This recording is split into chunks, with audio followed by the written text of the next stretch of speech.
하나님 말씀을 받겠습니다. 여호수아 3장 1절에서 8절까지 말씀. 또 여호수아가 아침에 일찍이 일어나서 그와 모든 이스라엘 자손들과 더불어 시딤에서 떠나 요단에 이르러 건너가기 전에 거기서 유숙하니라. 사흘 후에 관리들이 진정으로 두루 다니며 백성에게 명령하여 이르되 너희는 레위 사람 제사장들이 너희 하나님 여호와의 언약궤 매는 것을 보거든 너희가 있는 곳을 떠나 그 뒤를 따르라. 그러나 너희와 그 사이 거리가 2000 규빗쯤 되게 하고 그것에 가까이 하지는 말라. 그리하면 너희가 행할 길을 알리니 너희가 이전에 이 길을 지나보지 못하였음이니라 하니라. 여호수아가 또 백성에게 이르되 너희는 자신을 성결하게 하라. 여호와께서 내일 너희 가운데 기이한 일들을 행하시리라. 여호수아가 또 제사장들에게 말하여 이르되 언약궤를 메고 백성에 앞서 건너라 하매 곧 언약궤를 메고 백성에 앞서 나아가니라. 여호와께서 여호수아에게 이르시되 내가 오늘부터 시작하여 너를 온 이스라엘의 목전에서 크게 하여 내가 모세와 함께 있었던 것 같이 너와 함께 있는 것을 그들이 알게 하리라. 너는 언약궤를 맨 제사장들에게 명령하여 이르기를 너희가 요단 물가에 이르거든 요단에 들어서라 하라. 아멘. 오늘 말씀은 요단강 도하의 세 단계. 우리 어린이들이 많은데 이 도하, 강을 건넌다. 요단강을 건너는데 그냥 막 어중이 떠중이 우르르 몰려가지고 걷는 것이 아니고 중요한 단계들을 잘 밟아서 건너는 이스라엘 백성들의 모습, 그걸 통해서 하나님이 오늘 우리에게 주시고자 하시는 이 귀한 교훈들을 받기를 바랍니다. 우리 추석 명절에 이렇게 또 아마 우리 가운데는 이제 고향을 찾아오신 분도 계시고 가신 분도 계시고 여기 대구는 보니까 막 가고 오고 비슷하신 것 같아요. 그래서 오늘 처음 오신 여러분들도 이런 교회에 우리 서영교회 함께 예배하는 좀 추억을 가지시기를 바랍니다. 왜 아멘이 없어요? 광야 40년의 방랑 생활을 마친 이스라엘, 지금 이제 가나안 땅으로 들어가기 위해서 반드시 요단강이 있습니다. 요단강이 저 북쪽 헬몬에서 내려오는 물을 받아가지고 갈릴리 호수가 생기고 그 호수에서부터 밑에 사해까지 쭉 일직선으로 강이 있지 않습니까? 그게 요단강이에요. 근데 지금 이스라엘 백성은 요단강 동편에 있는 거죠. 여러분 보시기에 이쪽에 동편에서 이제 강을 건너서 가나안 땅으로 들어가야 되는데 이게 만만한 일이 아니에요. 강물이 불어가지고 그때 모맥 시기에 굉장히 건너기 힘든 때입니다. 한 20m 내지 30m의 폭이죠. 지금은 가보면 요단강이 뭐 꼭 쫄쫄쫄쫄 흐르는 하수도 같아요. 지금은. 왜냐하면 관계 사업 때문에 위에서 물을 다 뺏쓰고 별로 없는데 그 당시만 해도 물이 도도히 흘러서 그냥은 건널 수가 없지 않습니까? 근데 이 요단강 도하 사건이 사실은 이스라엘 백성들의 역사의 큰 분기점, 몇 안 되는 그런 큰 역사 분기점 중에 하나거든요. 중요한 사건입니다. 그 사건을 놓고 하나님께서 여호수아가 이스라엘 백성에게 여러 가지로 준비를 시키고 명령을 하고 있어요. 그것이 오늘 본문의 말씀입니다. 모세를 이어서 이스라엘의 새로운 영도자가 된 여호수아, 처음 이제 바톤을 받아가지고 하나님의 말씀, 하나님의 명령을 받아서 이제 요단을 건너서 가나안에 가서 정복하는 전쟁을 일으켜야 되는데 여호수아가 제일 먼저 가나안 공략 첫 지점을 여리고로 꼽은 거죠. 그러니까 이 요단강 여리고 옆에 있는 이 요단강 동편 쪽으로 왔지 않습니까? 그래서 이제 강을 건너서 공격을 해야 되는데 당시에 여호수아가 있던 곳이 시딤입니다. 시딤에서 한 12km 떨어진 곳으로 좀 이동해 온 거죠. 그 요단강가에 3일간 유숙을 했어요.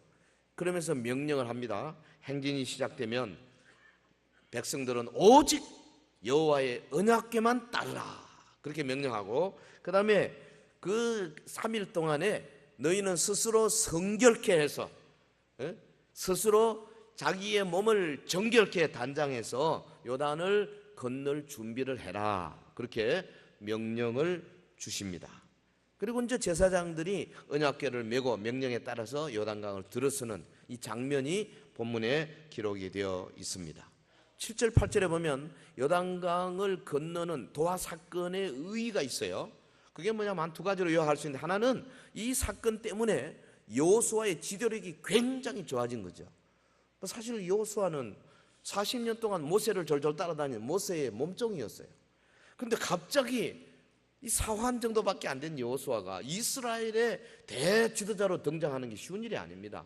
사람들이 그 지도력을 인정하지 않지 않습니까? 하나님께서 요단강을 건너는 이 대역사 앞에 여호수아를 우뚝 세워가지고 놀라운 기적을 행하심으로 모든 사람들이 여호수아를 볼 때에 두려워하고 존경하고 그 권위를 따라가도록, 그래서 그 권위를 가지고 가나안 땅에서 중부, 가나안의 남부, 서부, 북부 정복하는 일에 크게 여호수아가 행사할 수 있도록 만드신 거죠. 또 하나는 뭐냐 하면 요단강을 건너는 이 역사를 통해서 하나님이 함께 하시면 가나안의 7 족속, 예를 들면 헷 족속, 히위 족속, 브리스 족속, 기르가스 족속, 이런 족속들을 쫓아낼 수 있는 이런 하나님의 능력을 보여주고자 하는 그런 뜻이 이 요단강 도하에 있었습니다. 자, 요단강은 약속의 땅 가나안에 들어가기 위한 마지막 장애물이죠. 그래서 이 이스라엘 백성이 그 가나안 정복을 위해 그 목표를 이제 이루기 위해서 반드시 요단강을 건너가야 되는데, 사실은 따지고 보면 또 그 강을 건너서 가나안을 정복하는 것이 하나님의 축복이에요.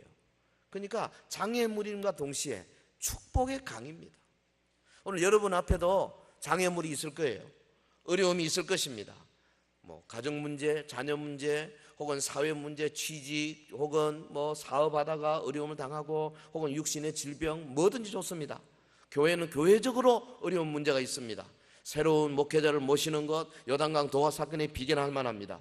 여러분, 교회가 큰 프로젝트를 하고 사도행전이 보여주는 바로 그 일은 나가는 이런 것도 요단강 도하의 사건과 비교할 수 있어요. 이런 사건을 놓고 우리가 어떻게 해야 되느냐? 하나님은 이스라엘을 어떻게 다루셨는가? 본문 첫 번째 보면 저들이 강 앞에서 사흘간 유숙했다 그랬어요. 사흘간. 사흘. 1절 볼까요? 또 여호수아가 아침에 일찍 일어나서 그와 모든 이스라엘 자손들과 더불어 시딤에서 떠나 요단에 이르러 건너가기 전에 거기서 유숙하니라. 2절, 사흘 후에 관리들이 진중으로 두루다니며, 이게 사흘 동안 요단 강가에서 준비한 거죠. 다르게 표현하면 하나님의 때를 기다린 것입니다. 같이 해볼까요? 하나님의 때를 기다려라. 여기 1절에 시딤에서 떠나 요단에 이르러, 사실 사흘 기다리는 것이 상당히 의외입니다. 왜냐하면 시딤에서 떠나 요단에 이르는 이 이스라엘 백성들이 마음속에 막 감격이 있고 감동이 있고, 하루빨리 이 요단강을 건너서 약속의 땅을 정복해야 되겠다 있는데 사흘씩 기다릴 필요가 없거든요. 요단강이 무슨 홍해처럼 넓은 것도 아니고 그 조그마한 강인데 건널 수 있어요. 뗏목을 하든지 부교를 놓든지 그러면 되죠. 그런데 무조건 기다렸어요. 여기 시딤에서 떠나 동사는 히브리 말로 나사거든요. 나사는 들어 올린다. 그래서 사실은 천막에 말뚝을 들어 올리는, 말뚝을 빼는 겁니다. 유목민들이기 때문에 천막 쳐놨다가 말뚝을 빼는 것은 뭐 하는 겁니까? 이동하는, 여행하는 거죠. 떠나는 거죠. 나사. 옛날에 히브리어 저도 공부할 때 이게 외워지질 않는 거죠. 나사 뜻이 들어 올리는 거거든요. 그래서 어떻게 외우냐면 저는 이렇게 나사 있죠. 우리 일본말로 내지. 나사를 돌리면 이게 들어 올리지거든요. 그래서 나사로 들어 올린다. 요래 외웠어요. 말도 안 되죠. 근데 이런 게 한 몇백 개 외워지니까 나중엔 머리가 잡탕이 돼가지고 더 이상 못하겠어요. 그래서 포기했습니다. 더 이상 이게 은혜가 안 돼요. 하나님의 말씀 묵상하는데 은혜가 안 된다고. 어찌됐든요, 참 이 성경 구절 하나하나가 매우 중요한 뜻이 있어요.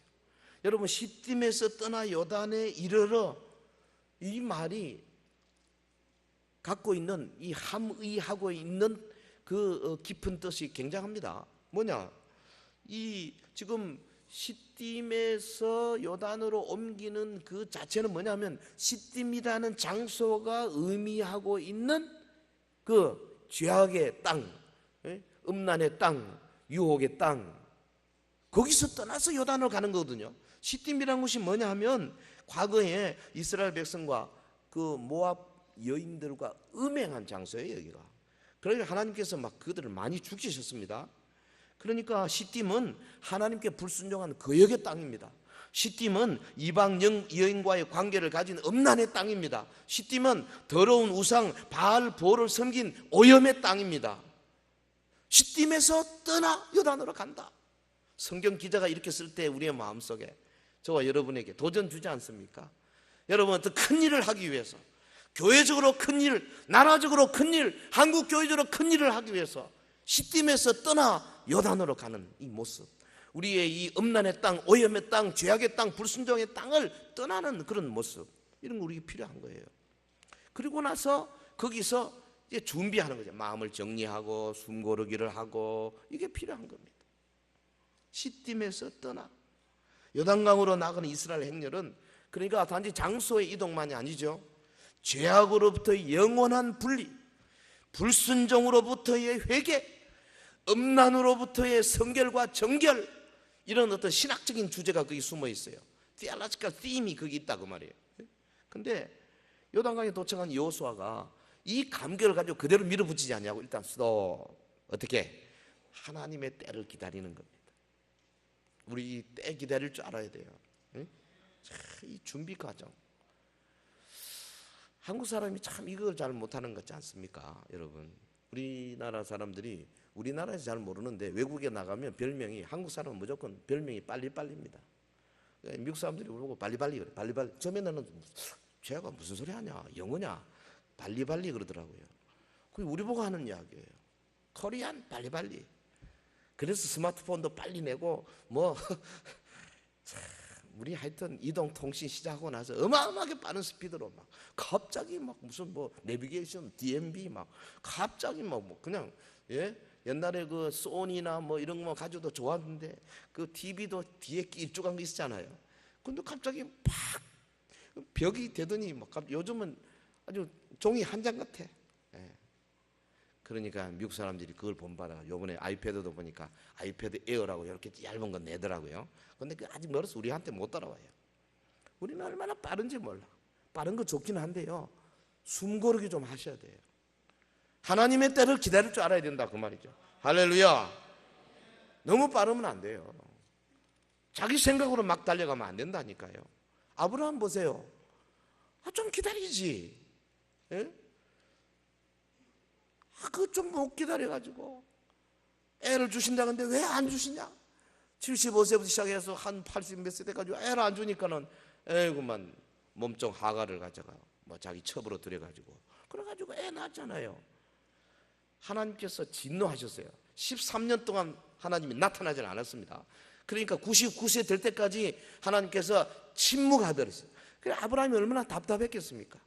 아들 이스마엘 못 참아가지고 애 하나 잘못 낳아가지고 이스마엘과 나중에 100세에 낳은 아들 이삭하고 싸울 뿐 아니라 그 양자의 자손들, 이삭의 자손 누굽니까? 바로 이스라엘 아니에요.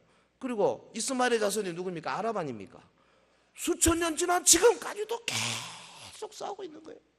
아브라함 그 양반이 조금 참지 말이야. 빨리빨리 하다가 다윗 보십시오. 사무엘 선지자를 통해 가지고 그 나이 17살인가 젊은 나이에 너는 장차 이스라엘의 왕이 될 것이다. 안수 받았죠? 기름 부음 받았어요. 그놓고 거의 한 13년 오랜 세월 동안 어떻게 됐습니까? 왕은커녕 목숨을 구하기 위해서 도망다니다가 벌리 나봤어요. 그래도 참고 견디고 인내하고 마침내 그가 나이 30에 저 헤브론에서 이스라엘의 왕이 되기 시작하고 그리고 다시 예루살렘에 와서 통일 이스라엘의 왕으로 등극하지 않습니까? 여러분, 시련과 연단의 과정을 겪으면서 하나님의 때를 기다리는 게 필요하다고 말이죠. 할렐루야. 큰 일을 이루기 위해서는 때가 필요합니다. 기다림이 필요합니다. 그래서 기도하고 준비하고 그 다음에 내가 혹시 잘못된 것이 없는가 주위를 돌아볼 필요가 있어요. 하나님은 이런 자세를 가진 자를 기뻐하시는 줄 믿습니다. 자, 주님은 주님의 때에 주님의 방법으로 주님의 일을 이루신다. 제가 그 홈페이지에 그 글에다 그렇게 썼습니다. 한번 따라 할까요? 주님은 주님의 때에 주님의 방법으로 주님의 일을 이루신다. 우리 여호수아처럼 우리 각자의 요단강 앞에 서서 건너기 전에 때를 기다리면서 주여 어느 때니까 예수님처럼 아직 내 때가 아닙니다. 내 때가 아닙니다. 예루살렘에 매년 올라가시면서도 예루살렘 성전을 청결하는 작업을 미루시고 마지막 자기 때에 가서 시작하시던 것처럼 여러분 우리도 하나님의 때를 기다릴 줄 아는 해안이 있기를 주의 이름으로 축원합니다. 자, 두 번째 우리가 여호수아가 요단을 건너는 단계를 본문에서 발견합니다. 두 번째 뭐냐 하면 백성이 스스로 성결하게 된 거죠. 오늘 본문 5절 보겠습니다. 너희는 자신을 성결하게 하라. 여호와께서 내일 너희 가운데 기이한 일들을 행하시리라. 요단을 건너기 앞서서 이스라엘 백성들이 해야 할 일이 뭐냐 하면 자신을 성결하게 하는 겁니다. 그러니까 이 말은 뭐냐면 이스라엘이 이미 더러워져 있는 것을 전제하는 거예요. 이스라엘이 참 광야 생활하면서도요 지저분한 일을 많이 했어요. 그래서 이제 요단강을 건넌다고 하는 대역사를 이루기 전에 너희들이 먼저 뭐부터 해야 되느냐? 자신을 성결하게 하는 일을 해라. 박근혜 대통령이 세월호 사건 이후에 뭐라 그랬죠? 국가 대개조, 개조 뭐 이런 단어를 썼는데 그로부터 몇 달이 지나도 뭐 개조하는 거 하나도 보이지는 않거든요 지금.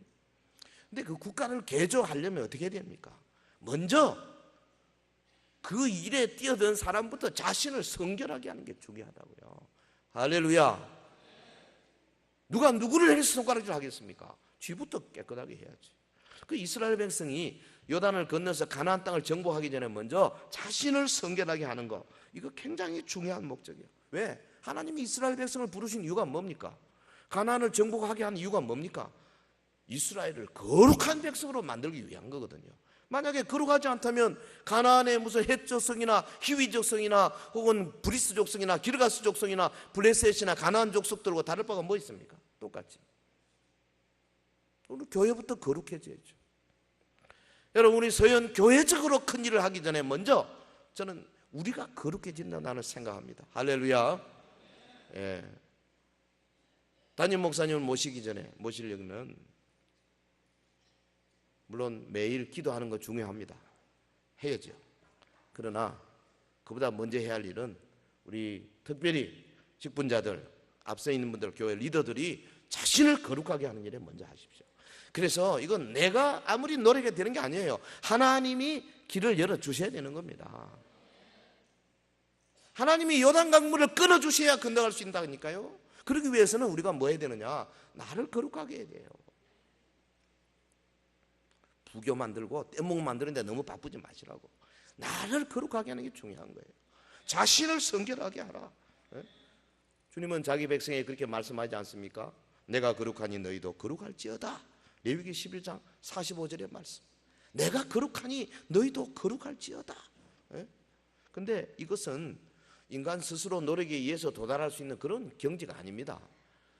우리가 뭐 노력해서 거룩하게 되는 거 아니에요. 사실은 하나님의 거룩, 거기에 우리가 몰입해야 합니다.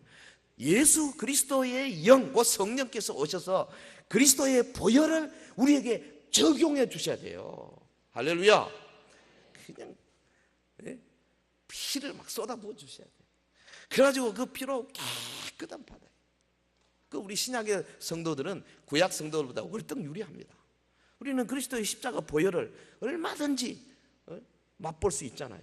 보혈에 의지해서 우리가 하나님 앞에 무릎 꿇고 지성소로 나갈 수 있고 보혈에 의지해서 우리가 참 우리 몸, 마음, 우리 양심을 깨끗하게 해서 우리 속에 있는 죽은 행실로부터 다 걷어내고 정말 하나님을 섬길 수 있는 그런 능력을 받지 않습니까?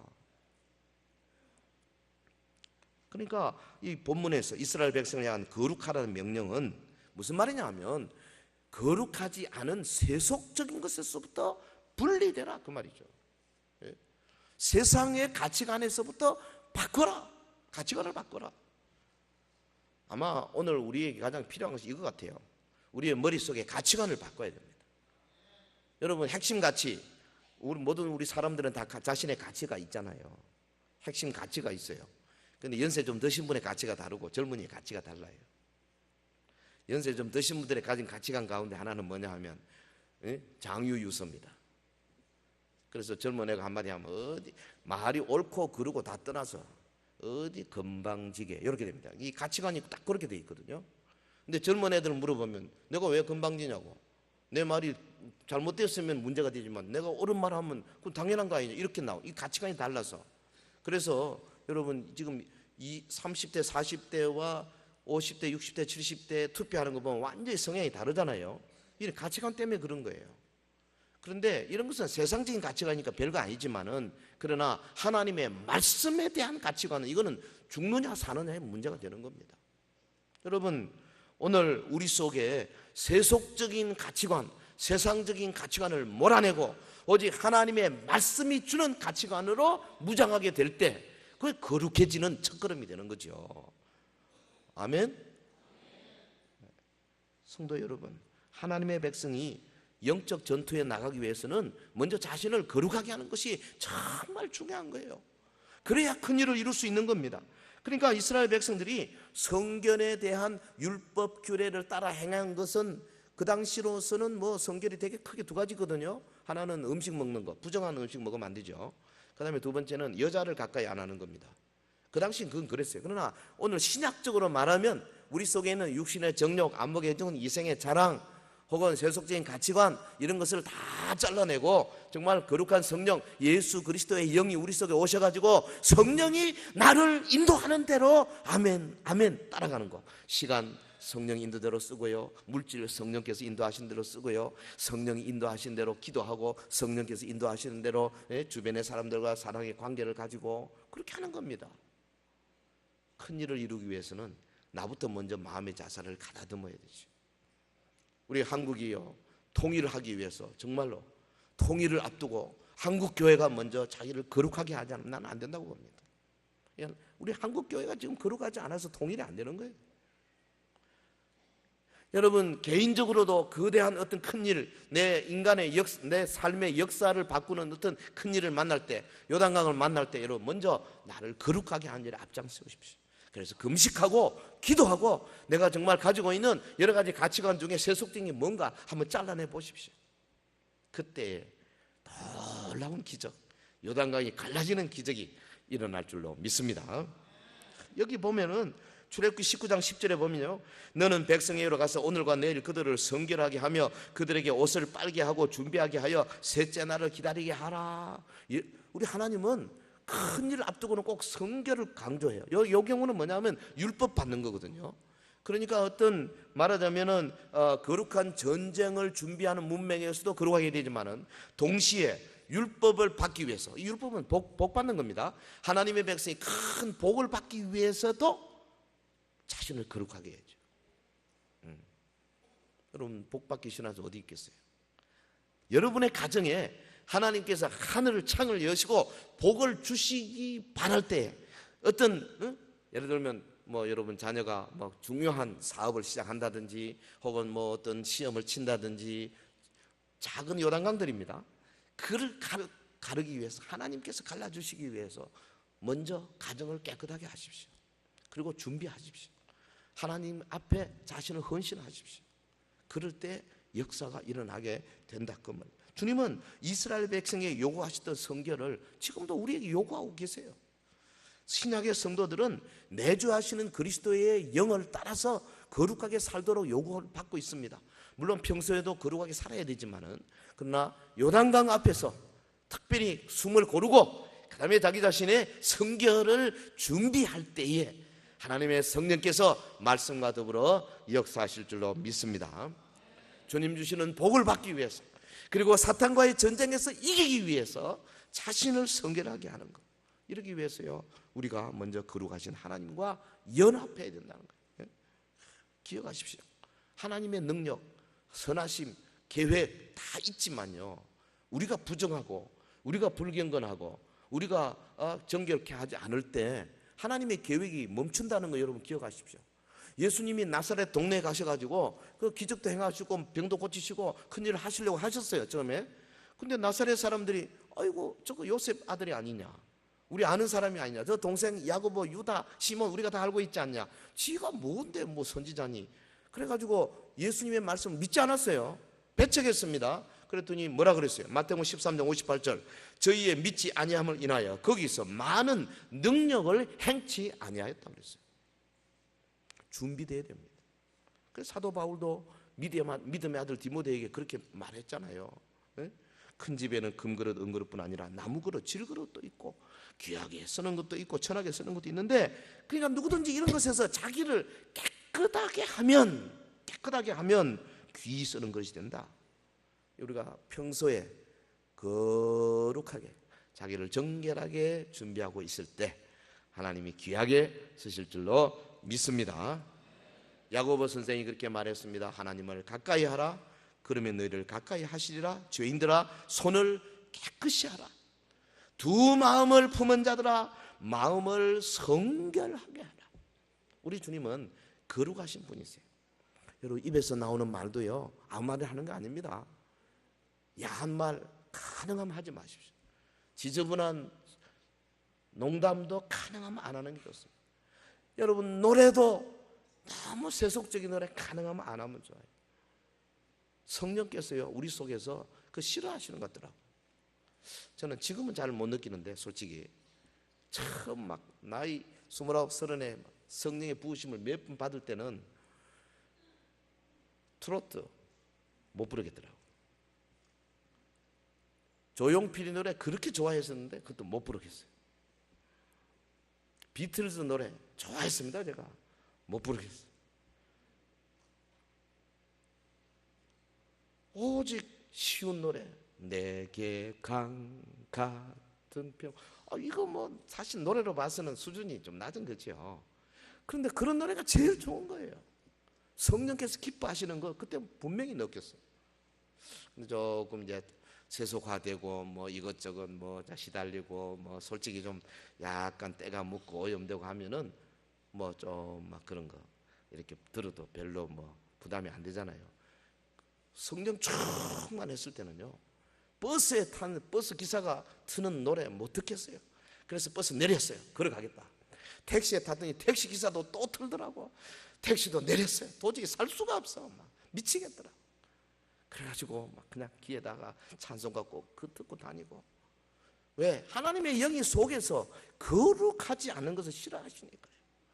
여러분 우리가 정말 보통 그렇게 뭐 매년 그렇게 살 수는 없죠. 하지만 가능한 한 그런 체험들을 많이 하시고 가능한 한 하나님이 기뻐하지 않은 그런 것들로부터 자기를 깨끗하게 하시는 우리 특별히 우리 어린이 여러분들 되시길 바랍니다. 할렐루야. 자, 하나 더 하겠습니다. 요단강을 건너는 세 번째 단계가 뭐냐?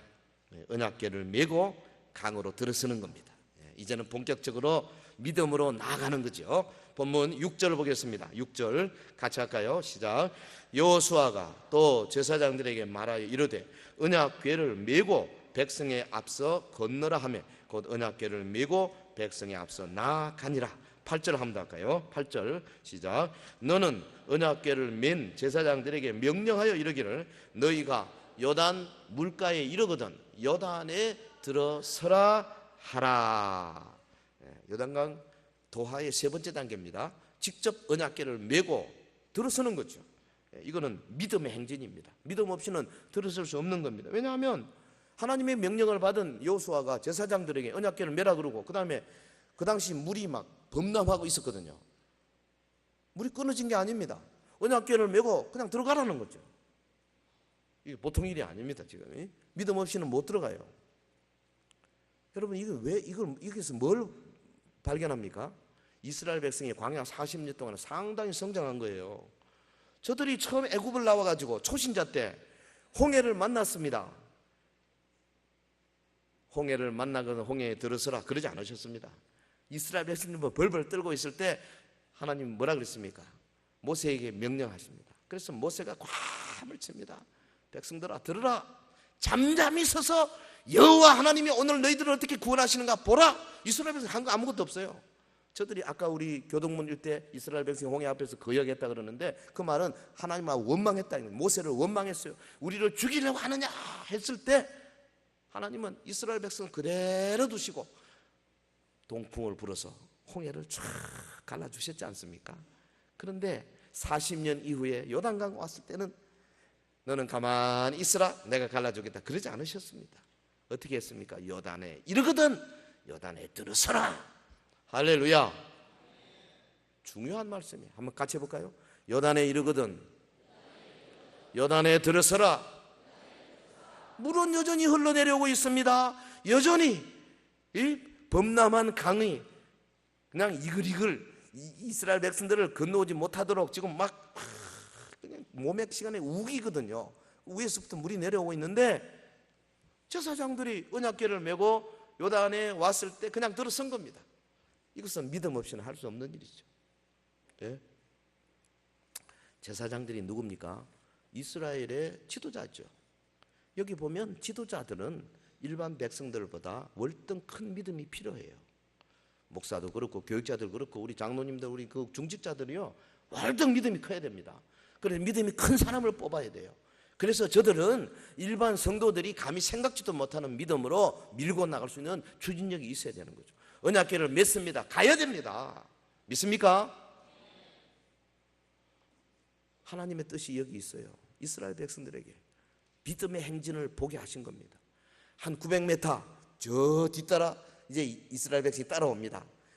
언약궤를 향해서 이스라엘 백성들이 딱 시선을 고정시키고 언약궤만 바라보는 거예요. 하나님의 임재만 바라보는 겁니다. 요즘 같으면 우리 아까 불렀던 믿는 사람들아 군병 같으니 저 앞에 계신 예수 그리스도를 바라보고 따라가자. 그 언약궤만 보고 지금 가는 거죠. 그런데 이 교회가 물 속으로 막 가는 겁니다. 그냥 그게 뭐예요? 믿음의 행진이에요. 우리 서영교회가요 믿음으로 가시기를 주의 이름으로 축원합니다. 요만한 문제만 있으면 그냥 인간적인 생각으로 속닥속닥 해가지고 회의를 해도 결정이 안 되고 말이죠. 뭐 이렇게 저렇게 저렇게 할까? 그거는 믿음이 아닙니다. 하나님의 뜻을 딱 발견하면 그냥 밀고 나가야 되는 거예요. 그러면 성도들은 그냥 앞에 가신 분들 보고 그냥 믿음으로 따라오는 겁니다. 할렐루야. 여기 보면요 이 교회 지도자들과 성도들의 관계에서 우리가 반드시 짚어야 할 중요한 부분, 이 큰 믿음. 사도 바울이 그랬잖아요. 내가 그리스도를 본받는 자가 된 것 같이 너희는 나를 본받는 자가 되라. 사실 교만한 말이죠. 바울이 뭐 이런 말 할 때 지가 뭔데 지를 본받으라 그러냐.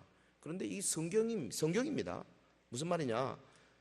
바울의 심정 속에는 나는 그리스도를 따라간다. 너희도 나를 본받고 예수님이 눈에 안 보이거든. 나를 보고 그리스도를 따라가는 자의 모습으로 따라와라. 할렐루야. 우린 차마 그 말 못하겠는데 바울은 그래 했어요. 그러니까 이 지도자들이 얼마나 큰 믿음이 필요한가 본문을 통해서 우리가 잘 알 수 있지 않습니까? 제사장들이 언약궤를 메고 도도히 흐르는 요단강 안으로 들어가는 장면 한번 그려보십시오. 그림을 한번 그려봐.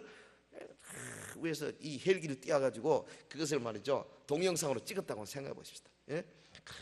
뒤따르는 백성들은 언약궤만 보고 가는데 여기 지금 제사장들이요 강물에 발을 딱 들이기 시작하니까 하나님께서 강을 딱 끊어가지고 홍해는 이렇게 좌우로 갈랐지만 요단강은 그렇게 좌우로 가를 수는 없잖아요. 흘러내리는 물이니까 위에서 딱 끊어가지고 강물이 밑으로 싹 흘러가도록 그리고는 육지같이 건너도록 만드시잖아요. 그리고는 제사장들 하여금 너희는 강 한복판에 서 있어라.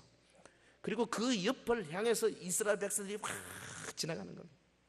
백성들이 다 건널 때까지 제사장들 언약궤를 메고 강 한복판에 굳건히 서 있어야 했습니다. 저 위에서 아마 지진이 났겠죠. 그래가지고 갑자기 인공보가 만들어졌겠죠. 그리고 그 보에서 물이 막 넘치기 전에 다 건넜습니다. 그런데 얼마나 겁나겠어요.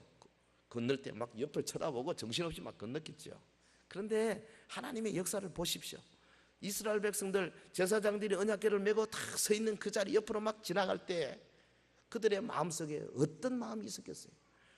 여호와 하나님, 능력의 하나님, 그리고 우리 여호수아 위대한 영도자, 아주 위계 질서가 탁 서버리는 거예요. 그래서 그 힘으로 여리고를 점령하고 아일성을 점령하고 가나안 서부, 남부, 북부를 점령하고 마침내 다윗 왕국을 이룰 기초를 세우지 않습니까? 할렐루야. 요단강 도하가 그렇게 엄청난 사건이다 그 말이죠. 여러분, 참 그들의 모습을 우리가 위에서 다 내려다본다고 생각하면은 이스라엘 백성이 과거에 애굽에서 종살이 하던 그 노예의 모습이 아닙니다. 이제는 그야말로 가나안의 7 족속을 집어삼킬 수 있는 이 강건한 군대의 모습으로 막 가나안을 향해서 돌진하는 모습 아니겠어요? 하나님은 이런 백성들을 원하신다고 말이에요. 가나안 정복의 첫 삽을 이렇게 위대하게 요단강 도하를 통해서 이루어낸 하나님의 모습. 여러분, 하나님이 세우신 주의 종을 중심으로 일치 단결해서 믿음으로 전진하면 위대한 역사를 이루게 될 줄로 믿습니다. 말씀을 맺겠습니다. 우리 모두가 다 지금 저 요단강 넘어 가나안 땅에 진군하고 있는 그리스도의 군사들 아닙니까? 우리는 지금 이스라엘의 요단강 도하 사건에서 중요한 교훈을 얻습니다. 첫째로, 가는 길에 장애물이나 위기를 만날 때 하나님의 때를 기다릴 줄 아는, 숨을 고를 줄 아는 그런 사람이 여유가 필요해요. 두 번째, 그 엄청난 일을 앞두고 자기를 거룩하게 하는 것이 무엇보다 중요해요. 남 손가락질 하지 마세요. 자기부터 먼저 보십시오. 내 말, 내 행동, 내 시간 씀씀이, 내 돈 쓰는 거, 내 가정, 내 주변의 인물들, 관계들, 내가 하고 있는 일들 과연 얼마나 깨끗하고 얼마나 거룩하고 얼마나 몰래 카메라에서 다 들통났을 때 부끄럽지 않은 그런 삶을 살고 있는가 살펴보시라 그 말이죠. 그런 다음에 진군 나팔이 불지 않습니까? 그러면 이제 진군을 시작하면은 뒤도 돌아보지 아니하고 앞에 물이 있든지 없든지 믿음으로 막 진군에 나가는 겁니다. 할렐루야. 놀라운 일이 일어나기 시작할 것입니다. 예? 철조망 통과하는데 밑으로 안 되면, 위로 안 되면 옆으로 막 돌아서 갈 수 있잖아요. 하나님은 다 만들어주세요. 역사하십니다. 기적이 나타납니다. 표적이 나타납니다. 하나님의 인도하심이 있는 줄로 믿습니다.